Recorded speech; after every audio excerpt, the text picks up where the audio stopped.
بسم الله الرحمن الرحيم ياسين والقرآن الحكيم إنك لمن المرسلين على صراط مستقيم تنزيل العزيز الرحيم لتنذر قوما ما أنذر آباؤهم فهم غافلون لقد حق القول على أكثرهم فهم لا يؤمنون إنا جعلنا في أعناقهم أغلالا فهي إلى الأذقان فهم مقمحون وجعلنا من بين أيديهم سدا ومن خلفهم سدا فأغشيناهم فهم لا يبصرون وسواء عليهم أأنذرتهم أم لم تنذرهم لا يؤمنون إنما تنذر من اتبع الذكر وخشي الرحمن بالغيب فبشره بمغفرة وأجر كريم إنا نحن نحيي الموتى ونكتب ما قدموا وآثارهم وكل شيء أحصيناه في إمام مبين واضرب لهم مثلا أصحاب القرية إذ جاءها المرسلون إذ أرسلنا إليهم 2 فكذبوهما فعززنا بثالث فقالوا إنا إليكم مرسلون قالوا ما أنتم إلا بشر مثلنا وما أنزل الرحمن من شيء إن أنتم إلا تكذبون قالوا ربنا يعلم إنا إليكم لمرسلون وما علينا إلا البلاغ المبين قالوا إنا تطيرنا بكم لئن لم تنتهوا لنرجمنكم وليمسنكم منا عذاب أليم قالوا طائركم معكم أئن ذكرتم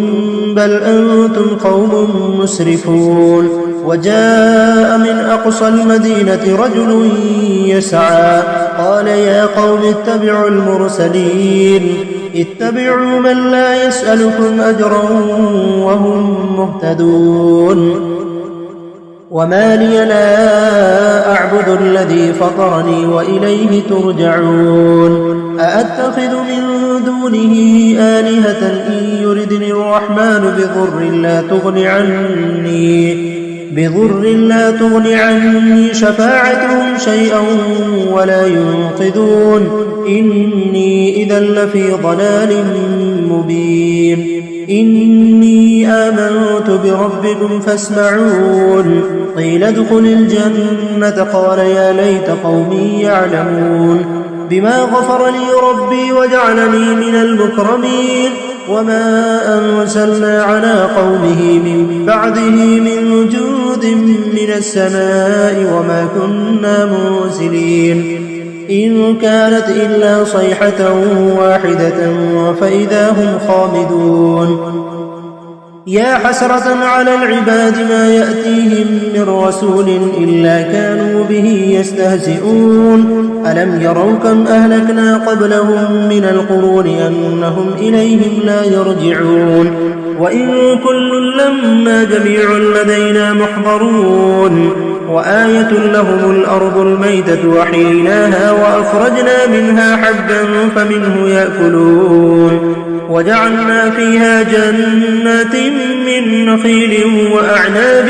وفجرنا فيها من العيون ليأكلوا من ثمره وما عملته أيديهم أفلا يشكرون سبحان الذي خلق الأزواج كلها مما تنبت الأرض ومن أنفسهم ومما لا يعلمون وآية لهم الليل نسلخ منه النهار فإذا هم مظلمون والشمس تجري لمستقر لها ذلك تقدير العزيز العليم والقمر قدرناه منازل حتى عاد كالعرجون القديم لا الشمس ينبغي لها أن يدرك القمر ولا الليل سابق النهار وكل في فلك يسبحون وآية لهم أنا حملنا ذريتهم في الفلك المشحون وخلقنا لهم من مثله ما يركبون وإن نشأ نغرقهم فلا صريخ لهم ولا هم ينقذون إلا رحمة منا ومتاعا إلى حين وإذا قيل لهم اتقوا ما بين أيديكم وما خلفكم لعلكم ترحمون وما تأتيهم من آية من آيات ربهم إلا كانوا عنها معرضين وإذا قيل لهم أنفقوا مما رزقكم الله قال الذين كفروا للذين آمنوا أنطعم من لو يشاء الله أطعمه إن أنتم إلا في ضلال مبين ويقولون متى هذا الوعد إن كنتم صادقين ما ينظرون إلا صيحة واحدة وتأخذهم وهم يخصمون فلا يستطيعون توصية ولا إلى أهلهم يرجعون ونفخ في الصور فإذا هم من الأجداث إلى ربهم ينسلون قالوا يا ويلنا من بعثنا من مرقدنا هذا ما وعد الرحمن وصدق المرسلون إن كانت إلا صيحة واحدة فإذا هم جميع لدينا محضرون فاليوم لا تظلم نفس شيئا ولا تجزون إلا ما كنتم تعملون إن أصحاب الجنة اليوم في شغل فاكهون هم وأزواجهم في ظلال على الأرائك متكئون لهم فيها فاكهة ولهم ما يدعون سلام قولا من رب رحيم وامتازوا اليوم أيها المجرمون ألم عاهد إليكم يا بني آدم ألا تعبدوا الشيطان إنه لكم عدو مبين وأن اعبدوني هذا صراط مستقيم ولقد أضل منكم جبلا كثيرا أفلم تكونوا تعقلون هذه جهنم التي كنتم توعدون اصلوها اليوم بما كنتم تكفرون اليوم نختم على أفواههم وتكلمنا أيديهم وتشهد أرجلهم بما كانوا يكسبون ولو نشاء لطمسنا على أعينهم فاستبقوا الصراط فأنى يبصرون ولو نشاء لمسخناهم على مكانتهم فما استطاعوا مضيا ولا يرجعون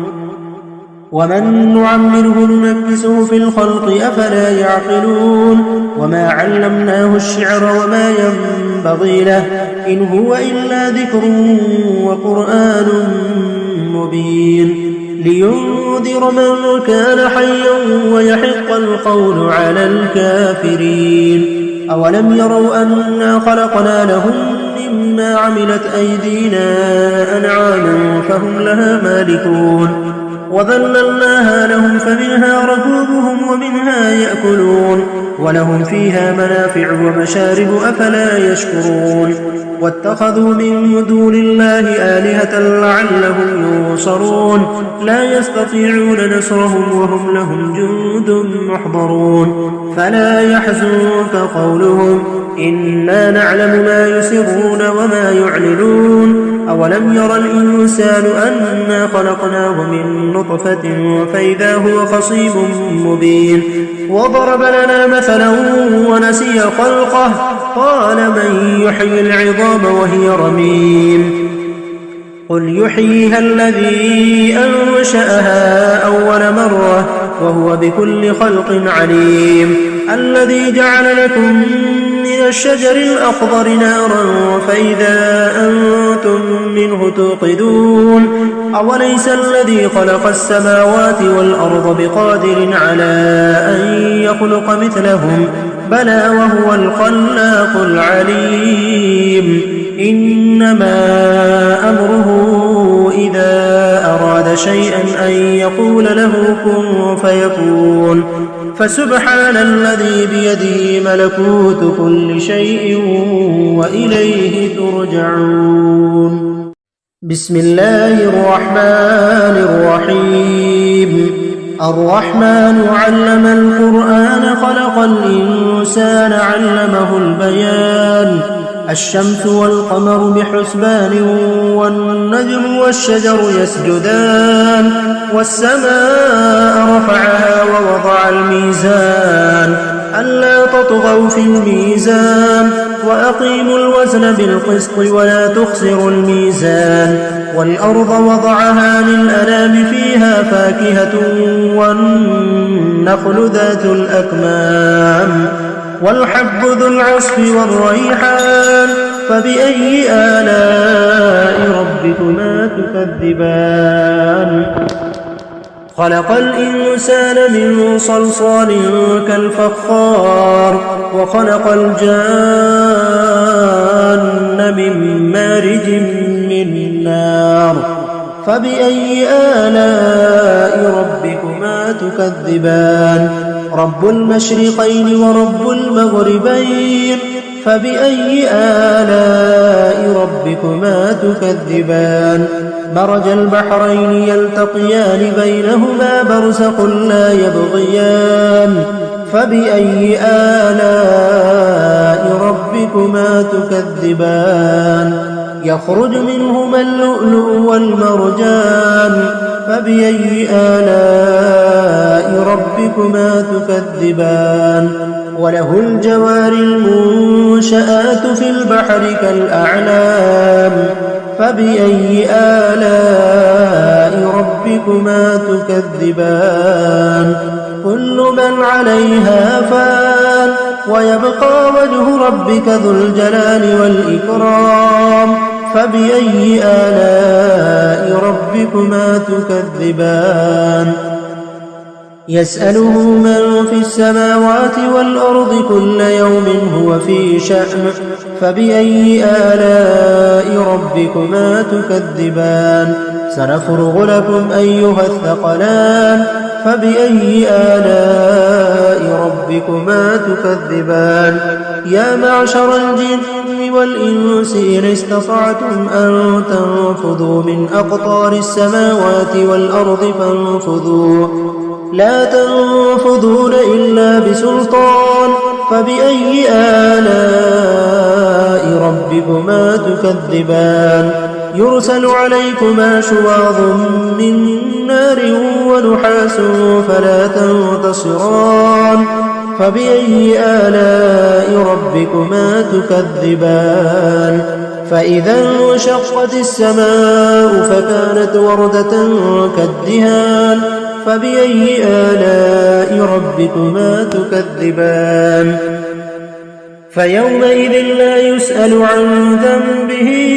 إنس ولا جان فبأي آلاء ربكما تكذبان. يعرف المجرمون بسيماهم فيؤخذ بالنواصي والأقدام فبأي آلاء ربكما تكذبان. هذه جهنم التي يكذب بها المجرمون يطوفون بينها وبين حميم آن فبأي آلاء ربكما تكذبان. ولمن خاف مقام ربه جنتان فبأي آلاء ربكما تكذبان. ذواتا أفنان فبأي آلاء ربكما تكذبان. فيهما عينان تجريان فبأي آلاء ربكما تكذبان. فيهما من كل فاكهة زوجان فبأي آلاء ربكما تكذبان. متكئين على فرش بطائنها خزائنها من استبرق وجنى الجنتين دان فبأي آلاء ربكما تكذبان فيهن قاصرات الطرف لم يطمثهن إنس قبلهم ولا جان فبأي آلاء ربكما تكذبان كأنهن الياقوت والمرجان فبأي آلاء ربكما تكذبان هل جزاء الإحسان إلا الإحسان فبأي آلاء ربكما تكذبان ومن دونهما جنتان فبأي آلاء ربكما تكذبان مدهامتان فبأي آلاء ربكما تكذبان فيهما عينان نضاختان فبأي آلاء ربكما تكذبان فيهما فاكهة ونخل ورمان فبأي آلاء ربكما تكذبان فيهن خيرات حسان فبأي آلاء ربكما تكذبان حور مقصورات في الخيام فبأي آلاء ربكما تكذبان لم يطمثهن إنس قبلهم ولا جان فبأي آلاء ربكما تكذبان متكئين على رفرف خضر وعبقري حسان فبأي آلاء ربكما تكذبان تبارك اسم ربك ذي الجلال والإكرام بسم الله الرحمن الرحيم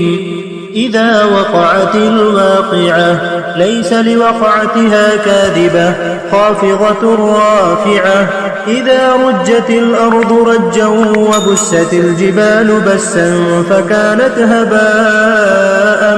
منبثا وكنتم أزواجا ثلاثة فأصحاب الميمنة ما أصحاب الميمنة وأصحاب المشأمة ما أصحاب المشأمة والسابقون السابقون أولئك المقربون في جنات النعيم ثلة من الأولين وقليل من الآخرين على سرر موضونة متكئين عليها متقابلين يطوف عليهم ولدان مخلدون بأكواب وأباريق وكأس من معين لا يصدعون عنها ولا ينزفون وفاكهة مما يتخيرون ولحم طير مما يشتهون وحور عين كأمثال اللؤلؤ المكنون جزاء بما كانوا يعملون لا يسمعون فيها لغوا ولا تأثيما إلا قيلا سلاما سلاما وأصحاب اليمين ما أصحاب اليمين في سدر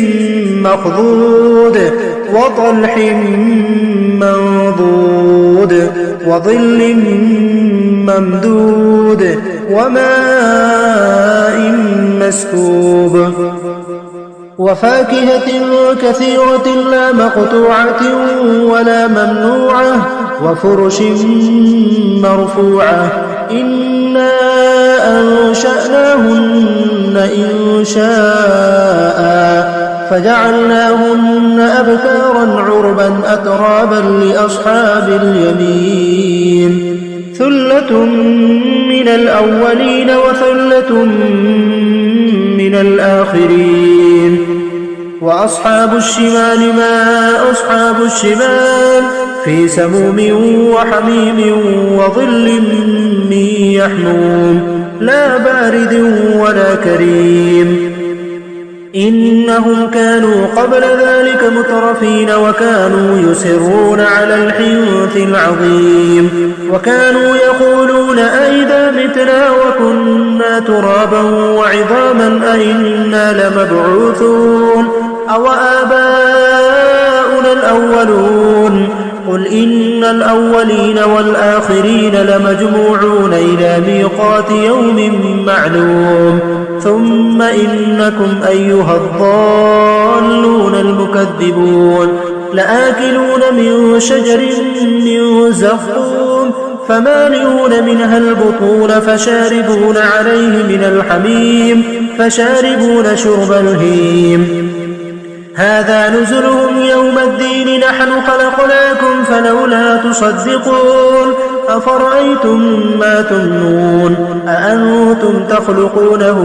أم نحن الخالقون نحن قدرنا بينكم الموت وما نحن بمسبوقين على أن نبدل أمثالكم وننشئكم فيما لا تعلمون ولقد علمتم النشأة الأولى فلولا تذكرون أفرأيتم ما تحرثون أأنتم تزرعونه أم نحن الزارعون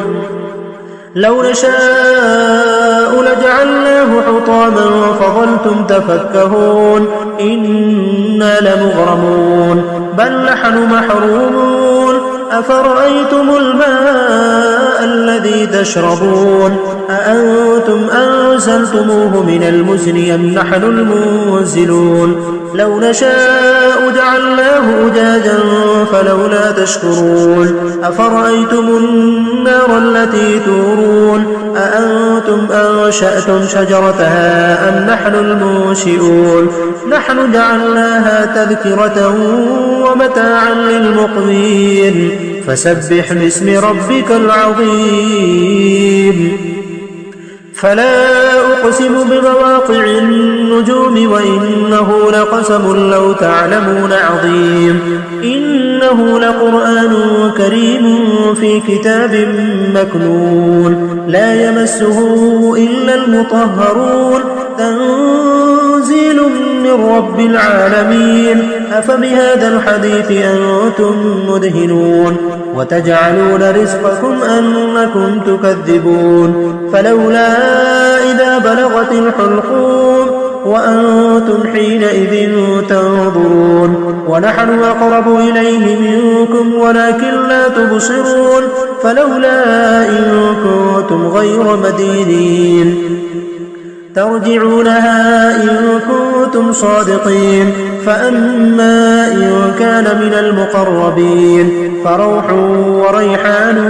وجنة نعيم وأما إن كان من أصحاب اليمين فسلام لك من أصحاب اليمين وأما إن كان من المكذبين الضالين فنزل من حميم وتصلية جحيم إن هذا لهو حق اليقين فسبح باسم ربك العظيم بسم الله الرحمن الرحيم تبارك الذي بيده الملك وهو على كل شيء قدير الذي خلق الموت والحياة ليبلوكم أيكم أحسن عملا وهو العزيز الغفور الذي خلق 7 سماوات طباقا ما ترى في خلق الرحمن من تفاوت فارجع البصر هل ترى من فطور ثم ارجع البصر كرتين ينقلب إليك البصر خاسئا وهو حسير ولقد زينا السماء الدنيا بمصابيح وجعلناها رجوما للشياطين وأعتدنا لهم عذاب السعير وللذين كفروا بربهم عذاب جهنم وبئس المصير إذا ألقوا فيها سمعوا لها شهيقا وهي تفور تكاد تميز من الغيظ كلما ألقي فيها فوج سألهم خزنتها ألم يأتكم نذير قالوا بلى قد جاءنا نذير فكذبنا وقلنا ما نزل الله من شيء إن أنتم إلا في ضلال كبير وقالوا لو كنا نسمع أو نعقل ما كنا في أصحاب السعير فاعترفوا بذنبهم فسحقا لأصحاب السعير إن الذين يخشون ربهم بالغيب لهم مغفرة وأجر كبير وأسروا قولكم أو اجهروا به إنه عليم بذات الصدور ألا يعلم من خلق وهو اللطيف الخبير هو الذي جعل لكم الأرض ذلولا فامشوا في مناكبها وكلوا من رزقه وإليه النشور أأمنتم ما في السماء أن يخسف بكم الأرض فإذا هي تمور أم أمنتم ما في السماء أن يرسل عليكم حاصبا فستعلمون كيف نذير ولقد كذب الذين من قبلهم فكيف كان نكير أولم يروا إلى الطير فوقهم صافات ويقبضن ما يمسكهن إلا الرحمن إنه بكل شيء بصير أمن هذا الذي هو جود لكم ينصركم من دون الرحمن إن الكافرون إلا في غرور أمن هذا الذي يرزقكم إن أمسك رزقه بل لجوا في عتو ونفور أفمن يمشي مكبا على وجهه أهدى أمن يمشي سويا على صراط مستقيم قل هو الذي أنشأكم وجعل لكم السمع والأبصار والأفئدة قليلا ما تشكرون قل هو الذي ذرأكم في الأرض وإليه تحشرون ويقولون متى هذا الوعد إن كنتم صادقين قل إنما العلم عند الله وإنما أنا نذير مبين فلما رأوا زلفة سيئت وجوه الذين كفروا وقيل هذا الذي كنتم به تدعون قل أرأيتم إن أهلكني الله ومن معي أو رحمنا فمن يجير الكافرين من عذاب أليم قل هو الرحمن آمنا به وعليه توكلنا فستعلمون من هو في ضلال مبين قل أرأيتم إن أصبح ماؤكم غورا فمن يأتيكم بماء